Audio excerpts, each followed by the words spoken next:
BlueRifle.com/Joe Rogan. Use the code Rogan, get 30% off. Black Rifle Coffee, America's coffee. Yeah, well, he was just so far above. When we got to Corona, it was like all of a sudden it went so fast. Then he had to create competition by doing stuff like He that. had to have fun. So much Yeah, more play with mileage. food. The language is just like a breath Well of said. fresh air. Yeah, no, he was spectacular. Every single You know, syllable. he was one of those guys that's like unique, John once in a lifetime talent. in the text. That, So much. unfortunately, though, You have to pause, his mistake contemplate was what it going means, up to what are the heavyweight and then possible trying to go Whereas down in to the writing for 175, Corona, which it tends is to be far more unbelievable. straightforward. Because he was, less scripted, when he's 200 pounds more at heavyweight, he was prolix. They tend to be 200 much lean, more, muscular, longer. There's a lot fast more pounds. words to say There was not like something, but fat to more lose. words helps And with so the to decision starve and himself rapid to get down to 175, Third, he was diminished. general, You saw that in the target fight. I'm not here to feather your nest, but you're brilliant. That's 100% correct. And he lamented it afterward because he understood how he had penalized himself in that way. Actual situation. They tend to be linked to a specific And you make question the that point was when raised it's muscle. about If it's a fat, real life right, case. you can go And, into the steam room and sweat it off. Use all of this other But body once it's information muscle, that they've accumulated it's in order there. to bring You know, it to bear it's on it's a part of the structure. It's a Those are part of the three building. characteristics. Now how are you going to rip it out? You know, not only that, it diminishes his endurance, May be helpful in diminishes this his context to durability, sort of gets look at compromised, the he can't take a first punch as well because he cuts so much weight. widely It gets to his considered confidence. as Yeah, And his confidence was unshakable. Right. You know, We never know When you come character into the fight who- fatigued, who's you're writing feeling fatigued. really And then you got a guy straddle like the Tarver period who's and the infinitely period talented and has This is, of legitimate course, knockout none power other and is than talking Rabbi shit to you Rothschild, right before the fight. Got any excuses tonight, Roy? Remember that? And then he knocks him out like, holy shit. with the brilliant straight left hand against the ropes, I can see it in my mind. And you know, I just worked with Tarver a few weeks ago when you mentioned the Times Square card. And Tarver was my expert commentator on the Times Square card. So energetic. Yeah, Tarver's great. So lively.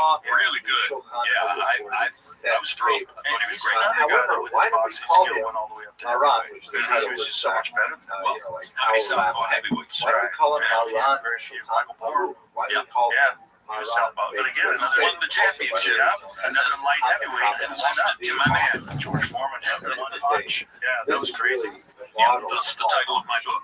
Thank you so much, George. Because you know the reason why my book is titled "It Happened," or where I came up with "It Happened." Placed much less So, emphasis on the importance. He was the expert commentator. His greatest In the work of weeks leading scholarship is to undoubtedly his fight with Moore. incredible work called He and I together had called which Moore is against a Holyfield Rishon when style Moore won commentary the championship. on an earlier code And called the Tour. In the weeks And before what he does fought with the Moore, Tour I would pull him aside at crew meals and this kind of meta-analysis, fighter but it meetings really and goes deeply other into the occasions when I could get him Once in it with again, him. using 3-4 times I asked him, George, pragmatic how are you going to tools beat Moore? to draw He's a out southpaw. the theoretical He's a mover. foundations He has of the great feet. decisions as laid Holyfield down couldn't find in him. Holyfield was Tour. much faster Now, than you. amazingly, he went and Every wrote time commentaries I on said other great codes, George such would as fix me Maimonides with that and Torah. implacable George And Foreman when he had gaze. finished all of these, Say, Jim, only then you did watch. he go on to write the There will come a Shulchan Aruch, moment which late he in the clearly fight. intended He will come and actually stand in front not of me as the and let me primary knock him out. text to be studied. Always He the hoped same that he would words. study He will his come great and Yosef, stand his in front of Mishnah, me other works and like let that me on other knock him out. great commentaries. Wow. So The now Shulchan his Aruch Moore is on the intended to be canvas. kind of like a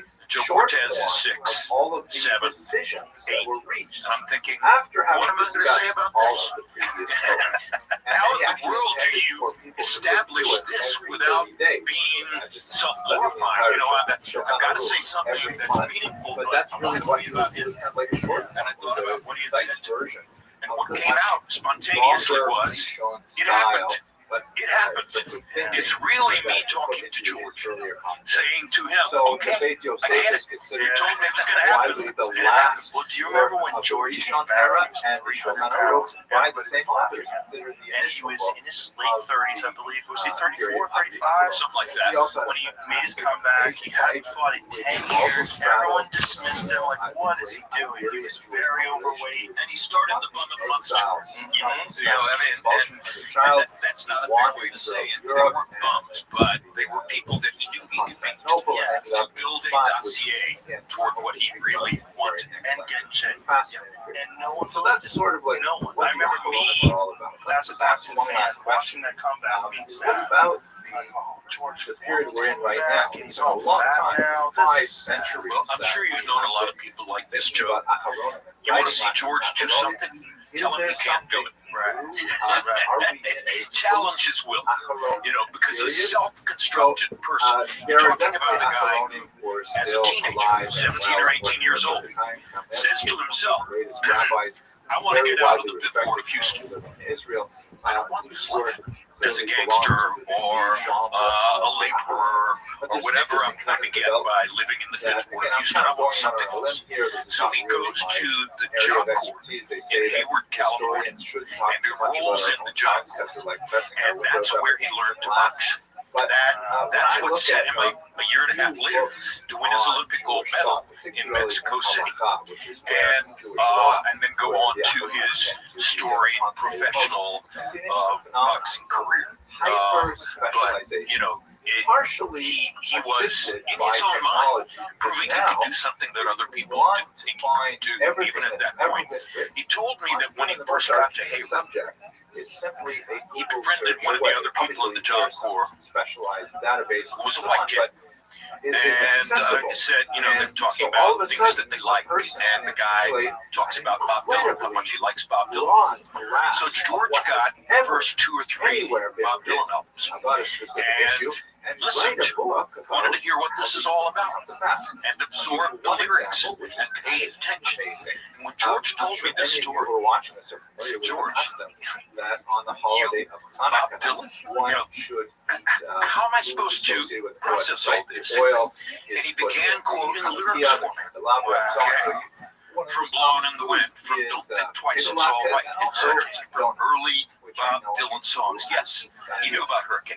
Yes. So he was just an amazing person, so broad-based, and that was, I think that was part of what burned in him, was that everybody, myself included, gave Ali credit for all that. And George wanted, in his own way, for people to say, hey, I'm not that different than that, And I mean, one thing he said to me was, you can't win the heavyweight championship of the world without being smart. Okay, stupid person couldn't do this. So I respected Moore's intelligence. But he also understood something that I didn't understand. He'll come and stand in front of me late in the fight and let me knock him out. All about Crazy that he predicted it that way. That's exactly how it played Oh out. yeah, go to YouTube. I've seen it. It's uncanny. It really is. Giant Michael Moore. I think so. A lot of people clearly no question. Here's the southpaw punching power. You know, I don't know if it's true in UFC as it is in boxing, but you don't see southpaw punchers very often. Southpaws are technical. They box. They take advantage of their foot skills and their hand speed, and they beat you with boxing skills. You're not often going to run into a southpaw who's going to knock you out. But we've already talked about Tarver, and Moore was another one who had punching power. And it's, kind of, Cody was a southpaw with punching power.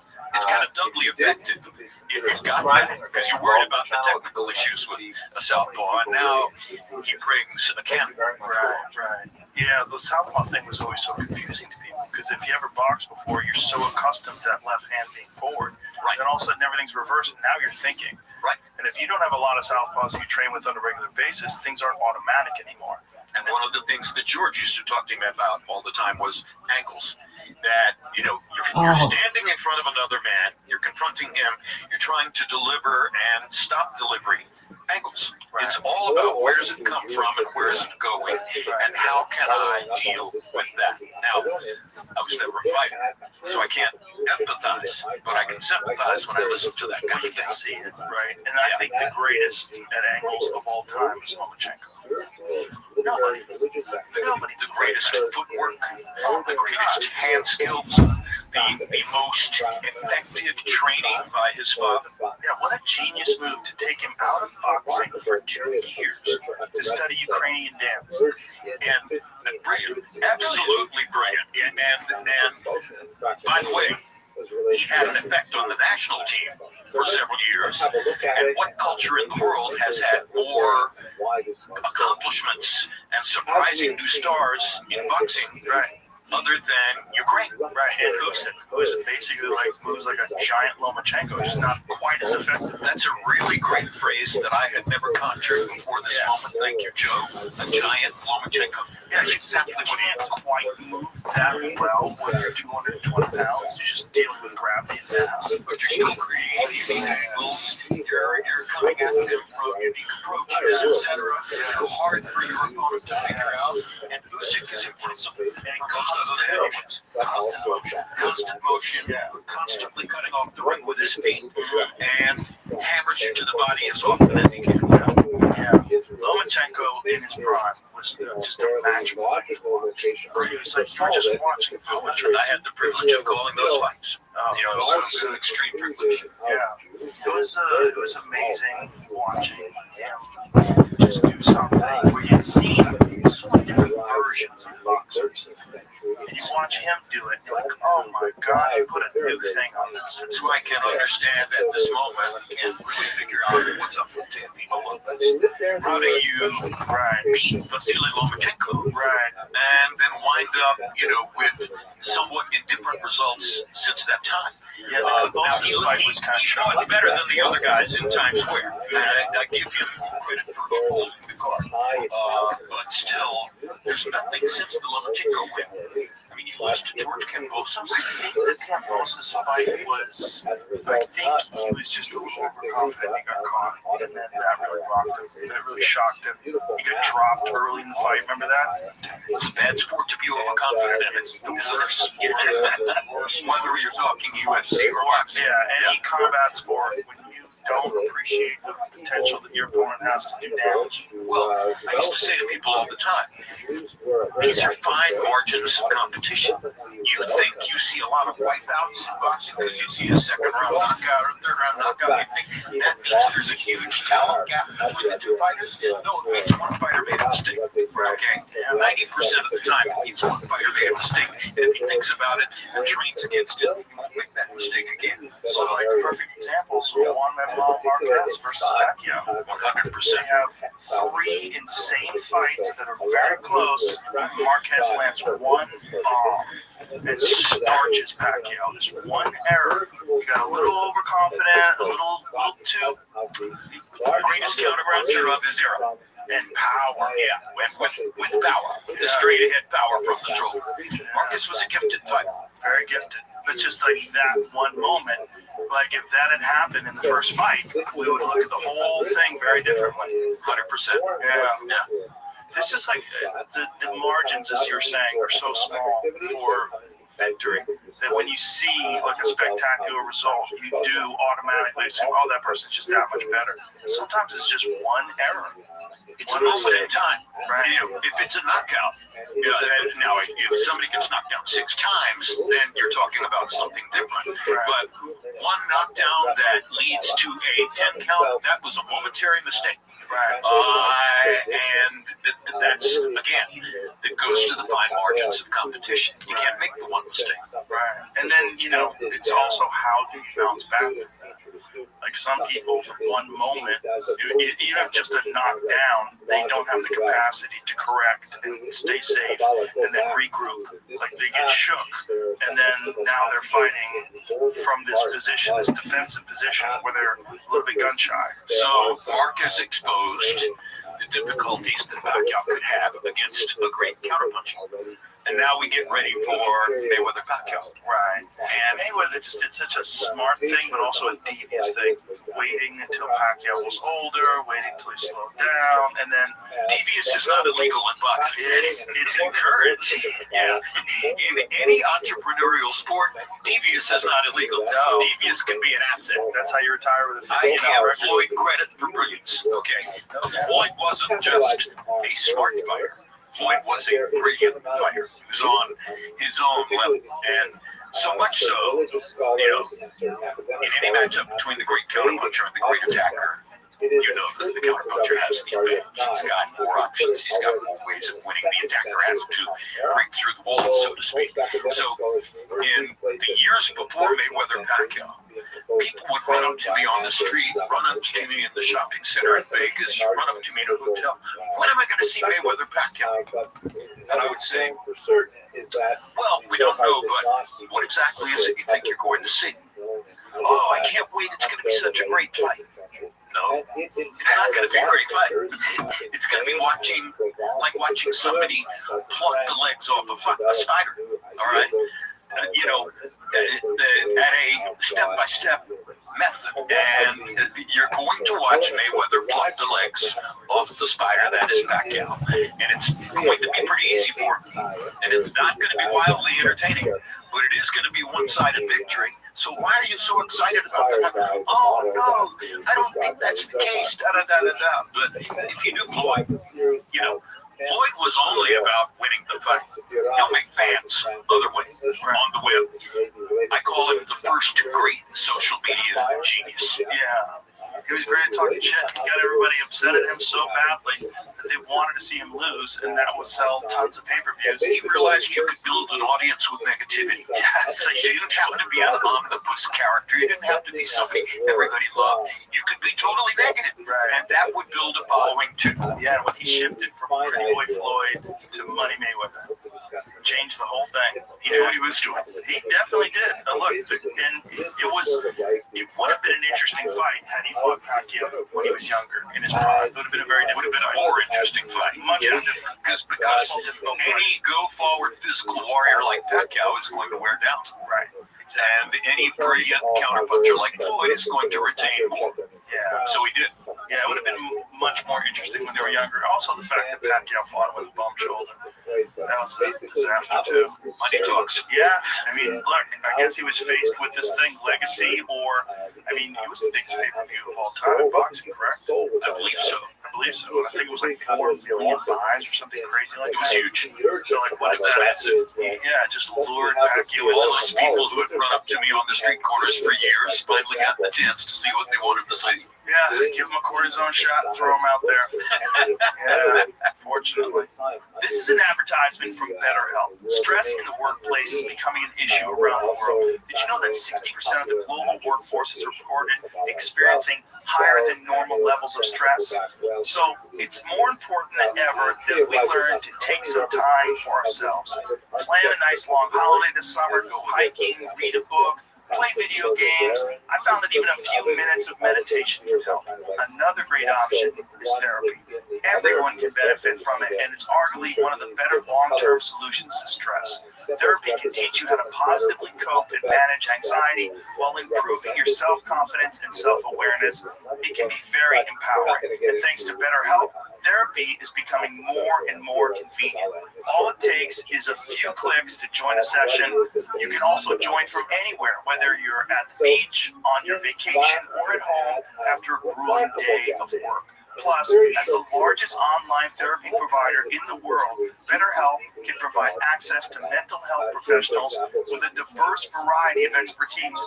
Our listeners get 10% off their first month at betterhelp.com/JRE. That's betterhelp.com/JRE. Unfortunately, I remember there was like a class action lawsuit. A lot of people were upset that Pacquiao fought injured. A lot of the gamblers. I never talked to Freddie about that, but at the end of the day, the fighter makes the decision. Well, the money, yeah, and the money, yeah, that happens a lot in the UFC.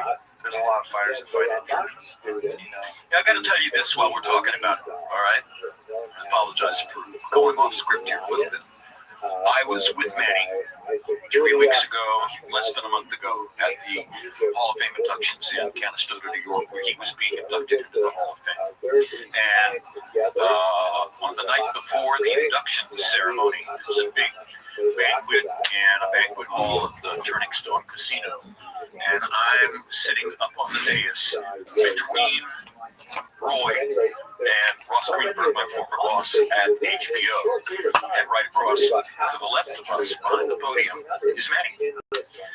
And several people spoke. I didn't know that I was going to speak. I was asked to speak. I did. Roy did a speech, etc. Eventually, Manny got up and made a speech. Now, I met Manny Pacquiao 24 years ago in a fighter meeting room in Las Vegas before his fight against Leishanola Lava, which was his first appearance in the United States. He was a kind of a throw-in opponent. What class was that? So that would have been 22. And Larry and I were 100% convinced that Lava was the best 122-pound fighter in the world. We had seen him on the undercard of Louis Rothman in Johannesburg, South Africa. There's nobody could possibly be better than that. Grace, style, hand skills, all the stuff. And I meet Manny in that room. He can't put 3 or 4 words of English together. I learned his backstory by selling stolen cigarettes on the streets in General Santos City in the Philippines. Israel, And understand that his big activity outside of the gym is cool. He's a pool player in professional ballrooms, exactly. Yeah, he plays a little pool player, etc. All of that. And then fast forward 24 years, and he's being inducted in the Hall of Fame. And without warning, he's asked to speak that night. And he stands up and makes a 15-minute speech, maybe 12 minutes, but it was more than 10. All in English, all perfect, all more or less off the top of his head, unedited. It was brilliant. And I went to him afterward, hugged him, told him how much I loved him, and I said, Manny, I first met you 24 years ago when you couldn't put 3 words of English together. And I know that politics had something to do with this. And he said, yes, but a lot of my political speeches were in Tagalog. And I said, well, some of them were in English. He said, yes, some. And I said, I don't think there's any sport other than boxing where somebody could have achieved the kind of personal transformation that you have achieved. This is the only one. He said, well, it sure helped. That's for sure. Now, you probably know the story about Muhammad Ali and graduating from high school in Louisville. Yes. So, just for our listeners and consumers, Ali had very bad grades, and in his senior year, he was flunking the math course. And in order to graduate, he had to pass the math course. And he was nowhere near it. And the math teacher went to the principal of the high school and said, I'm going to give him a passing grade, even though he has not performed on any of the tests and doesn't do the homework and stuff like that. The principal was like, why would you do this for this kid? Why would you give him a passing grade when he hasn't earned it? And the teacher said, you have to understand, he's going to be the most famous man in the world. And we cannot be the high school that denied a diploma to the most famous man in the world. That's such a crazy statement. I wonder if it's true. I wonder if it's true too, but it seems like it's a fun story to tell, and of course, it's secondhand. You're exactly right. It is. It's so good. I don't know the teacher and I don't know the principal. I just know the story. And I know Ali's primary biographer, Tom Houser. So maybe I got it from Tom. Yeah, I'd like to believe that that's true. I'd like to believe it's true too. It makes it more fun. Let's make him believe it's true. The thing about Pacquiao that's so extraordinary is that he kept his power through 8 weight classes. That is just wild. Like, what other fighter can you name that went through 8 different weight classes? I can't. World champion. I can't. None. No, obviously. What I did learn that may relate to that is Foreman was at great pains to explain to me, and explained a couple of times, that power punching is not a physical gift. Power punching is a science.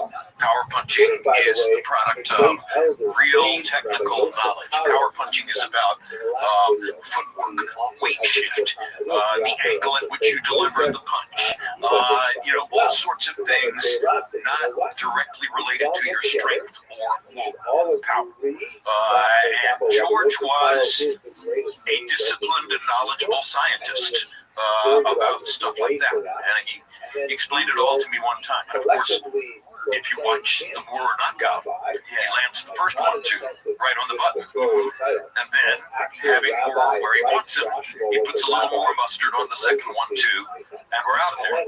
But there are physical gifts that they're just God-given gifts of power. Big hands, Big hands are the shoulders, all that. There's just certain guys, though, that just have extraordinary power. Like, you remember Julian Jackson in his prime. Oh my gosh. Oh my gosh. Extraordinary power. At some moment or another, he's going to get you. Yeah, it was just disturbing. Right, how hard he hit. It was just different than everybody else. And it looked like he was doing the same thing, but the results were so much different. How about Andy Lee? Skinny, not somebody you would expect to have, heavy hands, knocking everybody out. How about Deontay Wilder? Yeah, another one. A 209-pound heavyweight, right? That's flattening people. 209 pounds when he fights Tyson Fury the first time. Some of it is the bravery to commit. Can you push your weight forward in a way that might leave you open to the counter? And believe that you're going to get the better of that exchange. If you believe you're going to get the better of the exchange, go ahead, go forward, and that enhances your chance of knocking someone out. But there's physical gifts that you are just God-given. Some people have them, and these are the extraordinary outliers: the Deontay Wilders, the Julian Jacksons, the John Mugabes. Remember Mugabe? John the Beast Mugabe. Ooh, I rewatched that Mugabe Hagler fight the other day in the What a gym. great fight. What a great fight.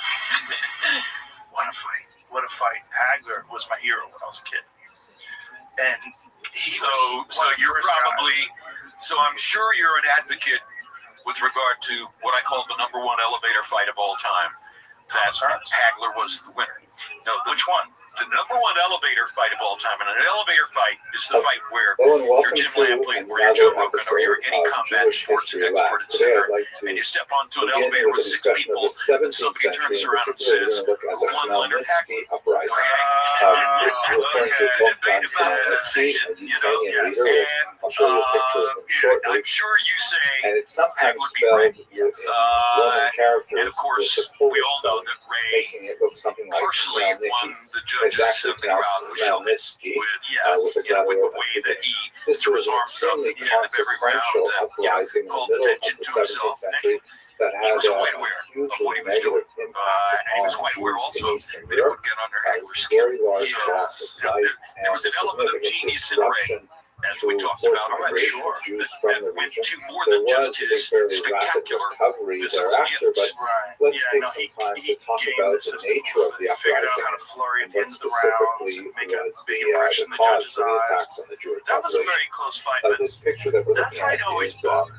a remarkable And image one by of the things Hilliard that bothered Rapid, me very is important I 19th felt century like artist there from were Eastern Europe. moments where It Hagler shows could have turned it up and A number of and then when he Zaporizhian retired after that Cossacks. fight and went to Italy Zaporizhia and became a is giant the movie star in place Italy, on the the Dnipro conspiratorial River where part of my brain was always Ukrainian like, Cossacks would one gather. of those deals Cossacks, where the everybody term is assumed actually Hagler used was in many different Hagler was a contexts, destroyer. particularly Hagler knocked when you out get to Tommy the Hearns. 19th Hagler had century, beaten so everybody in the division, sometimes it's knocked out applied in very Mugabe. different He ways. was, Sometimes it's used was as the a man, military designation in the Russian You army and fought, so on. right? yeah. But the original So you Cossacks, fought, or I didn't. Kozake, I've were only these talked, kind of but freebooters, because you these fought, you probably cowboy have types an even stronger sense than I do. fled of how typically difficult from their it is. owners where they were serfs The training is and difficult. created these pretty much Fear factor all-male settlements is in certainly part of fairly it. remote places The such level of as the rapids concentration on the Dnipro River. devotion And that there it takes. they engaged in some kind It's of not easy. I'm not sure what the right Team word for it, sports are sort of easy. like nationalistic piracy, where they would and so, raid I'm enemies of the Ukrainian thinking that people, every which was fighter reaches a still point kind of where, like in formation. and This is yeah, before the great and they national might reach that awakening point in the without 19th really century, but cognitively definitely knowing there was that they've reached that an point where ethnic it's group enough. that had Hagler a went to very Italy, common as you said. language. Yeah. Maybe he And had were already reached overwhelmingly something Orthodox, like that enough is, worshiping Christian before he fought Orthodoxy, Ray in that as fight. opposed Well, to you know, he had accomplished Catholicism. so We'll much, get to and that also in just a second. his training camps And were regarded stuff themselves of legend. as being, I mean, some type of Slavic group, not quite the same as the Western Slavs, certainly not the same as the Russians, but having I mean, some his relationship conditioning, with them. his drive, The and his will, interrelationship and his between these discipline. groups was very He was a monster. significant, and He the would scare the Russians in shit out of particular everybody would just for his try work to ethic. cultivate